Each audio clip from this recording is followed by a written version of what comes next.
dari D3 Keperawatan tingkat 2 kelas D. Nah, sebelumnya di sini saya akan menjelaskan tentang makronutrien dan juga mikronutrien. Apa itu makronutrien? Makronutrien itu merupakan nutrisi esensial yang dibutuhkan dalam jumlah yang relatif besar atau jumlah makro. Bagi tubuh, satu makronutrium terdiri atas karbohidrat, protein, dan juga lemak. Masing-masing dari makronutrium memberikan energi yang berbeda-beda bagi tubuh. Karbohidrat dan protein memberikan energi sekitar 4 kalori per gram. Sedangkan lemak memberikan energi sekitar 9 kalori per gram.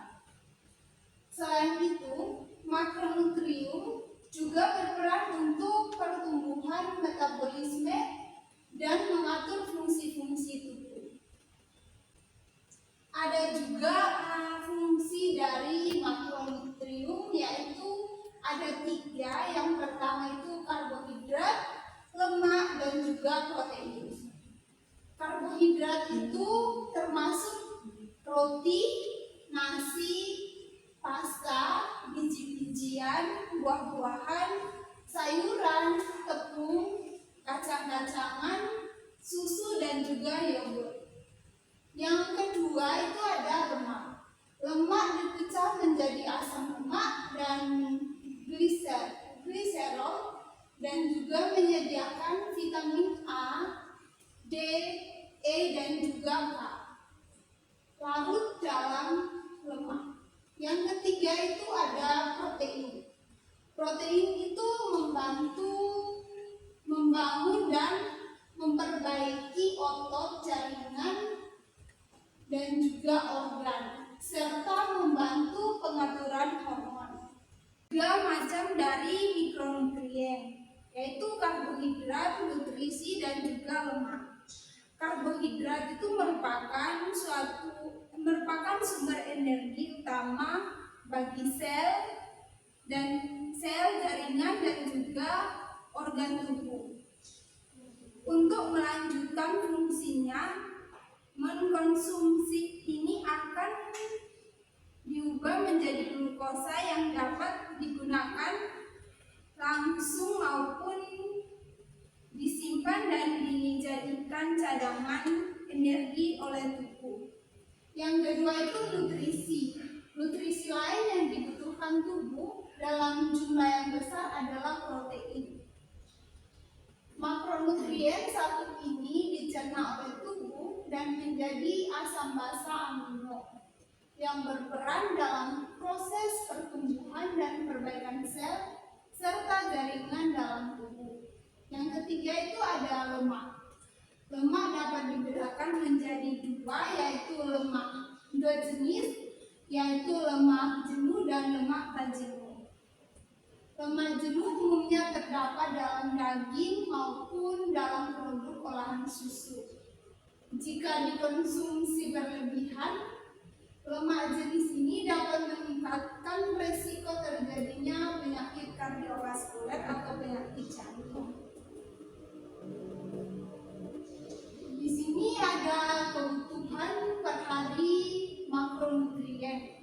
Untuk anak-anak usia 0 sampai 9 tahun itu 59 sampai 250 gram karbohidrat, 9 sampai 40 gram protein, dan 31 sampai 55 gram lemak.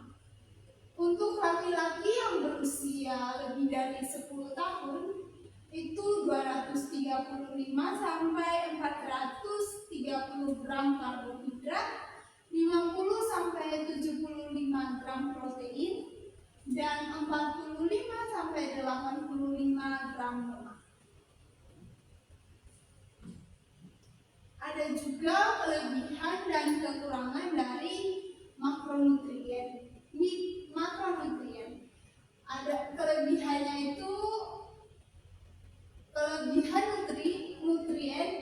kelebihan natrium dapat menimbulkan keracunan yang dalam keadaan itu akan menyebabkan edema atau hipertensi.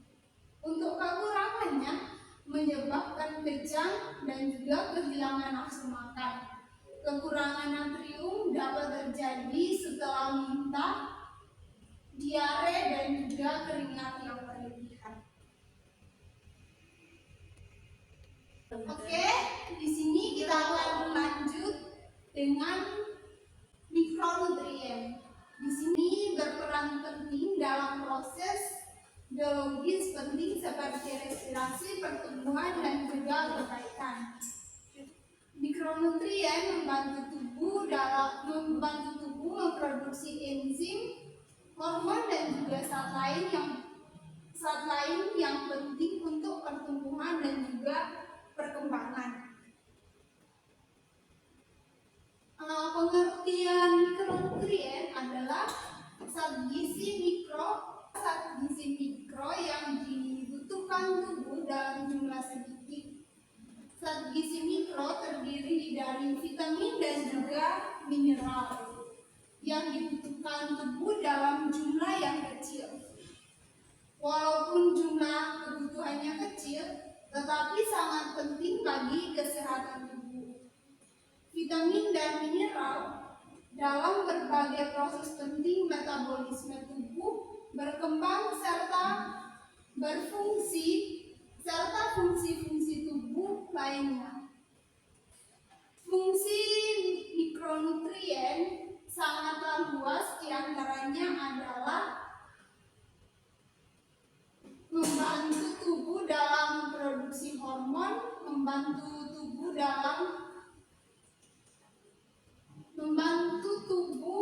memproduksi hormon. Ada juga fungsi dari mikronutrien, yaitu yang pertama membantu tubuh memproduksi bahan-bahan yang dibutuhkan untuk pertumbuhan dan perkembangan. Yang kedua, membantu tubuh dalam proses metabolisme. Yang ketiga, membantu tubuh dalam memelihara fungsi jaringan. Yang keempat, membantu tubuh dalam proses produksi energi. Yang kelima, membantu tubuh dalam proses perbaikan DNA. Dan yang terakhir itu membantu tubuh dalam proses pembekuan darah. Ada juga macam dari mikronutrien, yaitu vitamin. Yang pertama itu ada vitamin larut dalam air seperti vitamin B kompleks dan juga vitamin C. Vitamin larut dalam lemak seperti vitamin A, D, E, dan juga K. Untuk kebutuhan per hari mikronutrien itu 25 sampai 35 mikrogram per hari.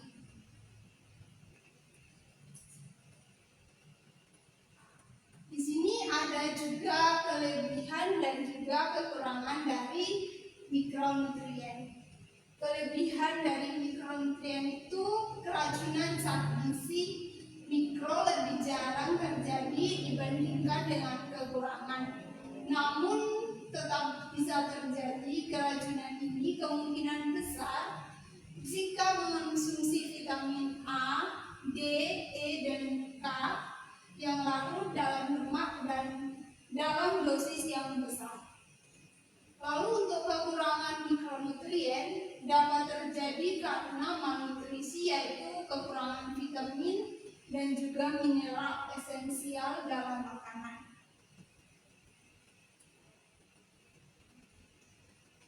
Oke, dari dua materi yang sudah saya jelaskan tadi, di sini ada kesimpulannya, yaitu bahan pangan yang digunakan untuk pemenuhan gizi masih berpusat pada sumber karbohidrat.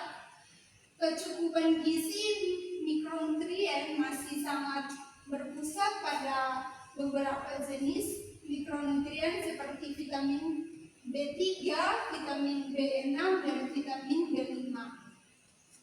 4 bahan pangan digunakan digunakan untuk pemenuhan gizi, respon masih kekurangan, masih kurang beragam karena belum memenuhi seluruh kebutuhan zat mikronatrium atau zat gizi mikro. Baik, mungkin ini sekian dari presentasi saya. Bila ada kekurangannya, mohon maaf. Terima kasih. Selamat siang.